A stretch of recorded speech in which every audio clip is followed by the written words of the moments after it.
اپنے ہاتھ مس کر دیں، اگر یہ نہ آئے تو میں اٹھوں۔ تم نہیں جانتے، ان کے قدموں کی دمک کو ذرے محسوس کرتے ہیں۔ زمین کعبہ فخر کرتی ہے میرے اوپر کوئی آیا۔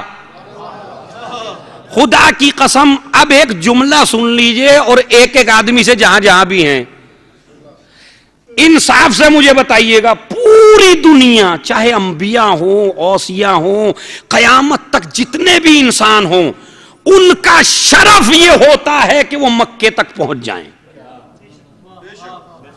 نہیں، جملہ یاد رکھیے، نبی، ولی، انسان، علماء، مجتہد، مفتی، فقی، ائمہ، دنیاوی لوگ، دنیاوی ائمہ، سب کی ایک ہی بات ہے کہ جب یہ زمین کعبہ پہ قدم رکھتے ہیں تو شرف انسان کا بڑھتا ہے۔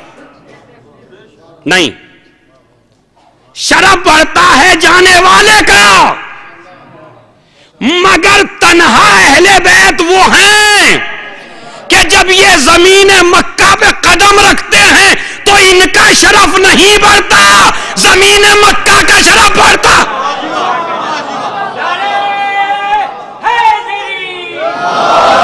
اور دلیل سن لیجئے، یہ قدم رکھیں وہ کہتا ہے کہ یہ شرف محسوس کرتا ہے مکہ، علی کے پیدا ہونے سے کعبے کے اندر علی کا شرف نہیں بڑھا،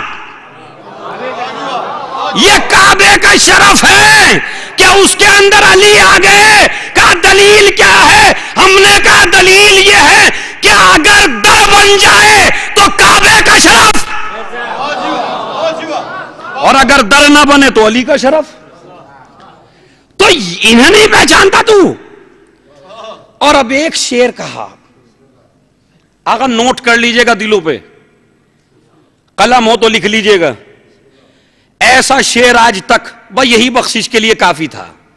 کیا کہتا ہے پورے قصیدے میں؟ یہ تقی ہیں، یہ نقی ہیں، یہ پوری دنیا میں سب سے بہتر ہیں، ان کے اجداد سب سے بہتر ہیں، ان کا خاندان سب سے بہتر ہے۔ اب کہتا یہ درباری شاعر تھا، مگر اللہ نے جو اب ہدایت دی، اب کہتے ہیں اور تو اس کے بارے میں پوچھتا ہے ہشام اچھا ہشام کے جو دوسرے آدمی وہ پکڑتے ہیں فرزدق کو، پکڑو پکڑو، دیکھو کیا بول رہا ہے، کیا کہہ رہا ہے، مگر وہ چپ ہونے کا نام نہیں لیتا ہے۔ ایک مرتبہ پھر عجیب و غریب شعر کہہ دیا، من قال لا قطو الا فی تشہدہ ولولا التشہد لکانت لاؤہ نعم۔ میں روکنا چاہتا ہوں آپ کو، جو آج نہیں آیا وہ محروم ہے اس بات سے، یہ تحفہ دے رہا ہوں آپ کو میں، جا کے قصیدہ پڑھیے گا اور دعائیں دیجیے گا فرزدق کو۔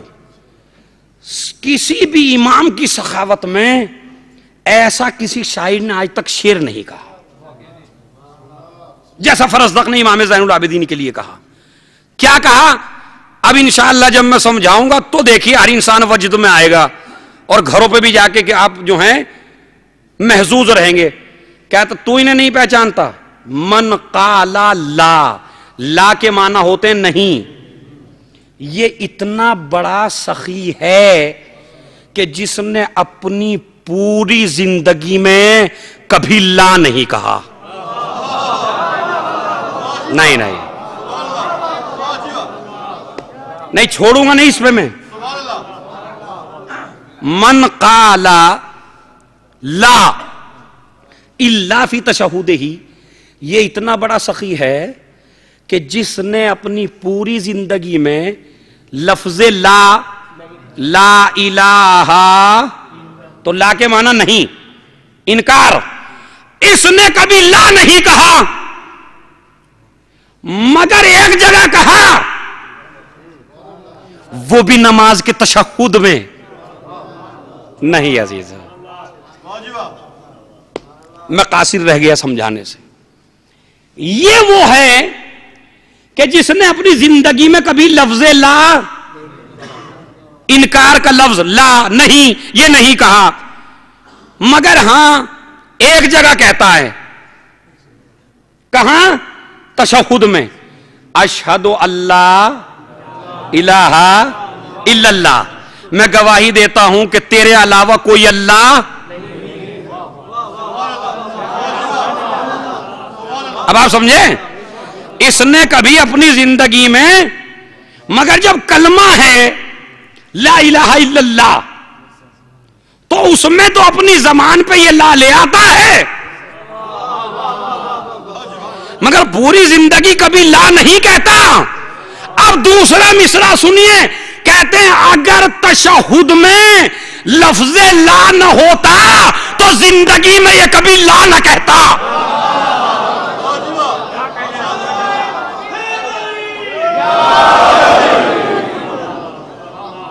صلوات پڑھ دیں محمد والے محمد پر.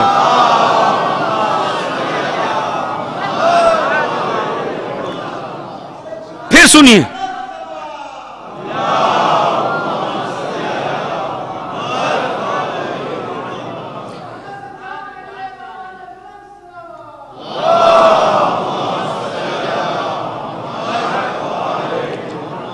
سنیے, یاد کر لیجئے, من قال لا الا فی تشہدہ, اس نے اپنی کبھی زندگی میں لا نہیں کہا, اور اگر تشہد نہ ہوتا تو عربی میں دو لفظ ہوتے ہیں, ایک لا ایک نعم. ارے میر صاحب ہو, اتنا تو ماشاءاللہ آپ یہاں رہ کے جان ہی گئے ہیں کہ کوئی چیز کا انکار کرو لا, کوئی چیز چاہیے نعم. تو فرزدق کیا کہتا ہے, وہی لینگویج استعمال کی, اگر تشہد میں لا نہ ہوتا فکانت لاؤہ نعم, تو اس کا لا نعم میں تبدیل ہو جاتا, یعنی اس کی نہیں ہاں میں تبدیل ہوتی. مگر یہ ہے کہ اللہ کی وحدانیت کو بچانا ہے. اچھا اب سنیے, حسین اپنے بیٹے کے انکار میں شریک, بیٹا اپنے باپ کے انکار میں شریک. نہیں توجہ دیا آپ نے, حسین بھی تشہد پڑھتے ہیں نا, علی بھی تشہد پڑھتے ہیں نا, تو انہوں نے کبھی لا نہیں کہا. اگر تشہد نہ ہوتا تو ان کا لا نام میں تبدیل ہو جاتا, ان کی زبان پہ کبھی نہیں نہ آتا, ہمیشہ ہاں ہاں رہتا. تو اب کیا کہتا ہے کہ یہ بیٹا شریک ہے حسین کے انکار بیعت میں, اور حسین شریک ہے تشہد پڑھنے میں. نہیں بھائی نہیں, دونوں باپ بیٹے ایک دوسرے کے انکار میں شریک ہیں. تو اس کا مطلب یہ ہے کہ جس کے یہاں لا الہ الا اللہ صحیح ہے, اس کے یہاں بیعت سے انکار بھی ہے, اور جس کا لا الہ الا اللہ صحیح نہیں ہے وہ کبھی بیعت یزید کا انکار بھی نہیں کرے گا. اب دیکھ لو کس کس کا صحیح ہے. لفظوں کو بدل کے یہ کہوں کہ جس کی توحید صحیح وہ یزید کی بیعت کا منکر ہے, جس کی توحید صحیح نہیں ہے وہ یزید کی بیعت کا منکر بھی نہیں ہے.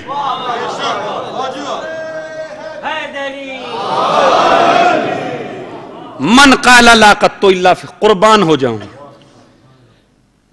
اب یہ اب تک فرزدق ہے, اب حر ہے, اندھیروں سے نکل آیا, تاریکیوں سے نکل آیا. اب سنیے, یہاں پہ جاگ گئے میرے خیال میں سارے, ماشاءاللہ شروع سے ہی جاگ رہے ہیں.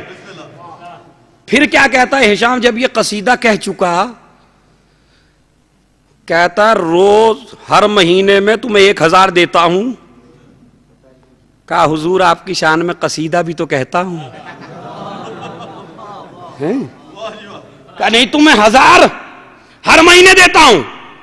اب پھر کہتا تاریخ میں ہے جملہ بڑا عجیب و غریب ہے, اور خدا کی قسم جو مومن ہے دیکھیے اس کے دل میں کیا فرحت محسوس ہوگی اس کے جملے سے.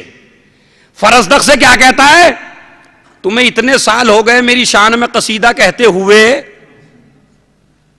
صبح شام قصیدہ کہتے ہو, ہر مہینے میں آ کے پیسے لے جاتے ہو, میرے شاعر تھے تم, لیکن تم نے سارے جتنے بھی قصیدے کہے ایسا قصیدہ میری شان میں ایک بھی نہیں کہا؟ نہیں بھائی، جملہ سنیے، اب کیا جواب آ سکتا ہے اس کے بعد پتہ ہے آپ کو؟ بھائی یہیں سے بخشش ہو گئی، فرزدق کی بخشش یہیں سے ہو گئی۔ کیا کہا انہوں نے؟ تمہیں پیسہ بھی دیتا ہوں، کھانا بھی دیتا ہوں، نوکری بھی دے رکھی ہے، قصیدہ بھی میری شان میں کہتے ہو، لیکن کبھی ایسا قصیدہ میری شان میں آپ نے نہیں کہا۔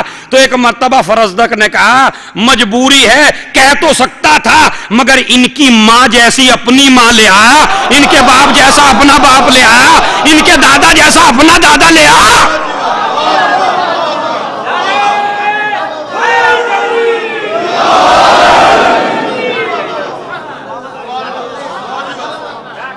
صلوات بھیجے محمد والے محمد پر۔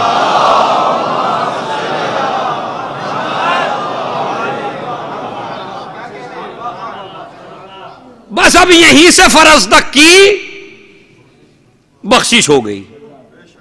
اب تک درباری شاعر تھا، اب کہتے ہیں یہ ہمارا شاعر ہے۔ امام کہتے ہیں یہ ہمارا شاعر ہے۔ اب جب تعریف ادھر سے نہیں ہوئی، اب انہوں نے اسے قید میں ڈال دیا فرزدق کو۔ جب قید میں ڈالا گیا تو اب سجدے کی حالت میں ہے، گریہ کر رہا ہے۔ کسی نے قید خانے میں تو قلباب کیا آ کے، کون؟ کہا چوتھے امام کا غلام ہے۔ کیا لے کے آیا ہے؟ کہا کچھ دینار لے کے آیا ہے، کچھ چیزیں لے کے آیا ہے، گھبرانا نہیں، ہم تمہارے ساتھ ہیں۔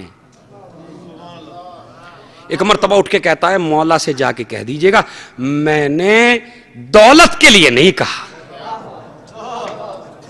میں نہیں لوں گا، میں نے دولت کے لیے نہیں کہا۔ جیسے ہی اس نے یہ کہا، غلام نے جا کے کہہ دیا بھائی ایک مرتبہ میرے امام نے کہہ کے بھیجا کہ نہیں، یہ تو ہم دے رہے ہیں، ورنہ جو نیت ہے اس کا بدلہ تو خدا دے گا،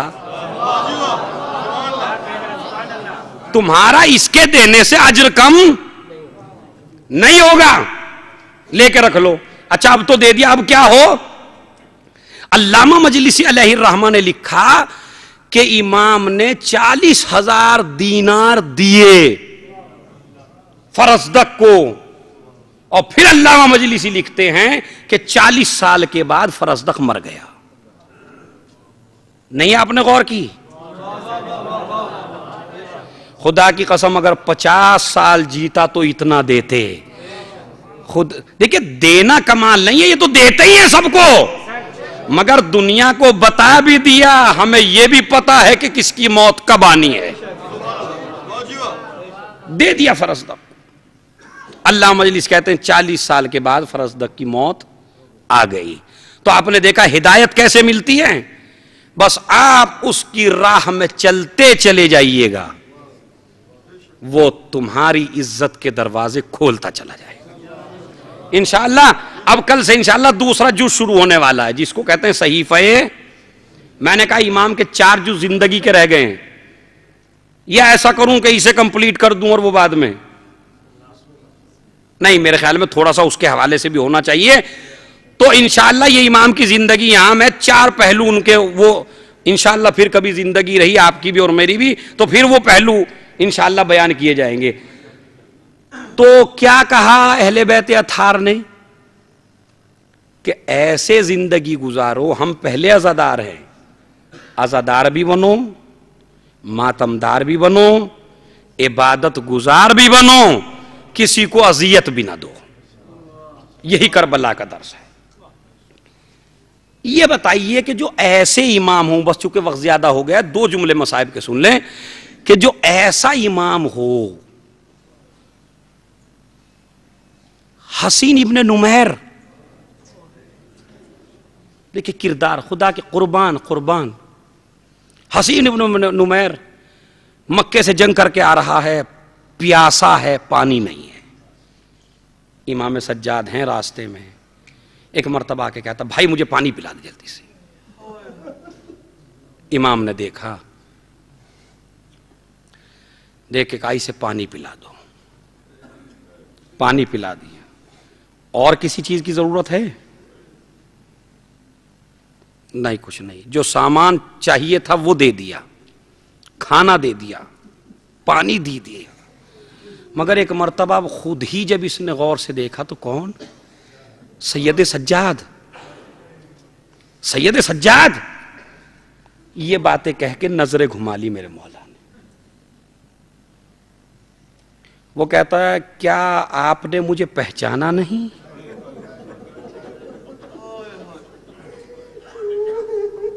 بس ایک جملہ مصائب کا سنیے، پھر دیکھیے ابن ملجم کو شربت پلانا حسن کا کام تھا۔ ایک مرتبہ کہا کہ میں تجھے کیسے بھول سکتا ہوں؟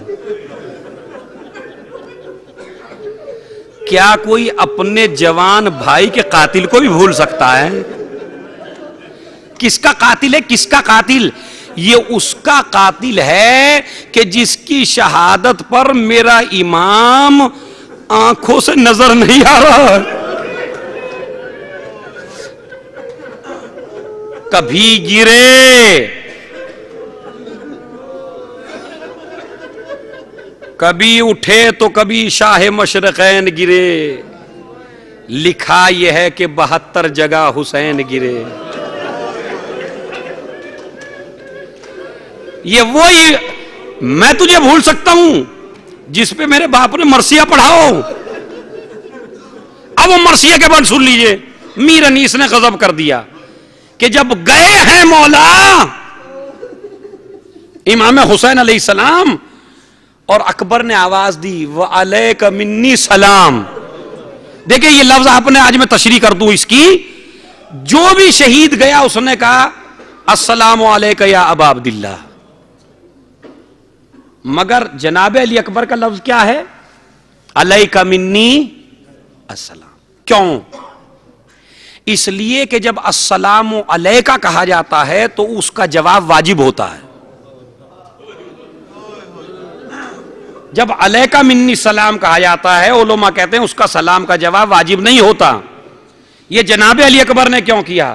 کہا اس لیے کہ جب جوان بیٹے نے باپ کے منہ میں اپنی زبان دی تھی تو یہ کہا تھا بابا آپ کی زبان میں تو مجھ سے بھی کانٹے پڑے ہوئے ہیں، تو اس وجہ سے میرا بابا کیسے جواب دے گا، اتنا پیاسا ہے۔ لہذا جب انہوں نے سلام کیا میرا مولا گرتا ہوا پہنچا۔ میر انیس کہتے ہیں جا کر صفوں کے پاس پکارے باشکو آ، ہے کس طرف میرے علی اکبر کی قتل گاہ۔ اب شعر سنیے بس، جا کر صفوں کے پاس پکارے باشکو آ، ہے کس طرف میرے علی اکبر کی قتل گاہ۔ اے ظالموں یہ شب ہے کہ دن ہو گیا سیاہ، ارے کس ابر میں چھپا ہے میرا 14ویں کا ماں، بتلاؤ جان ہے کہ نہیں جسم زار میں، ارے زخمی پڑا ہے شیر میرا کس کچھار میں۔ خوب، میں تجھے کیسے بھول سکتا ہوں، لیکن ہاں سب کچھ لے لے زندگی میں میرے سامنے نہ آنا، چونکہ مجھے میرا اکبر یاد آ گیا۔ عزیز تو دیکھے کتنا ایک قاتل کو پانی پلایا جا رہا ہے، یہ تمہارا ظرف تھا، یہ ہمارا ظرف ہے، مگر ہاں عزیزو پانی پھر بھی پلا دیا میرے مولا نے، پھر پلا دیا۔ اب 2 جملے اور سن لیجئے، اور وہ کیا ہیں؟ ایک تو یہ مصیبت، دوسری مصیبت کیا کہ اگر کسی نے پوچھا مولا کتنا ستایا گیا آپ کو، تو مولا سجاد کہتے ہیں اتنا ستایا گیا، اتنا ستایا گیا کہ اگر ہمارے نانا امت سے یہ کہہ کے جاتے کہ میرے اہل بیت کو خوب ستانا،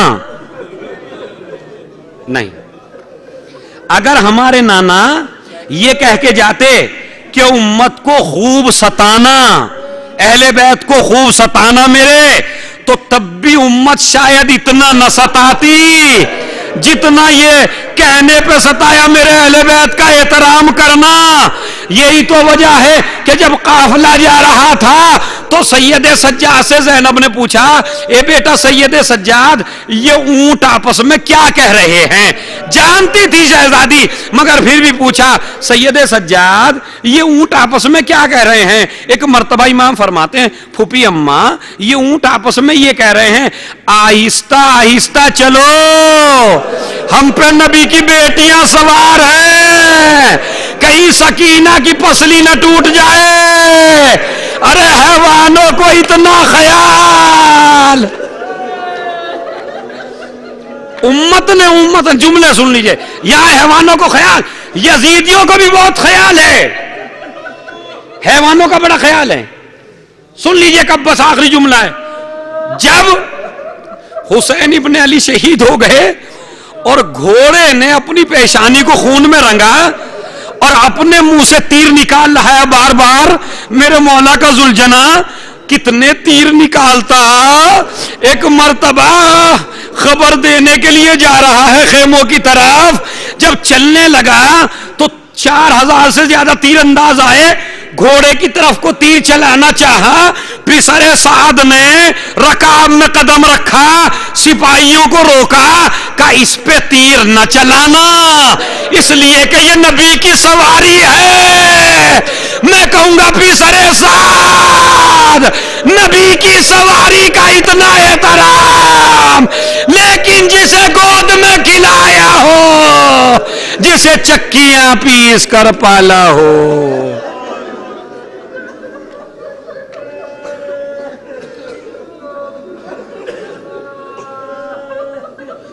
سيعلم الذين ظلموا أيام منقلب ينقلبون. اللهم اغفر للمؤمنين والمؤمنات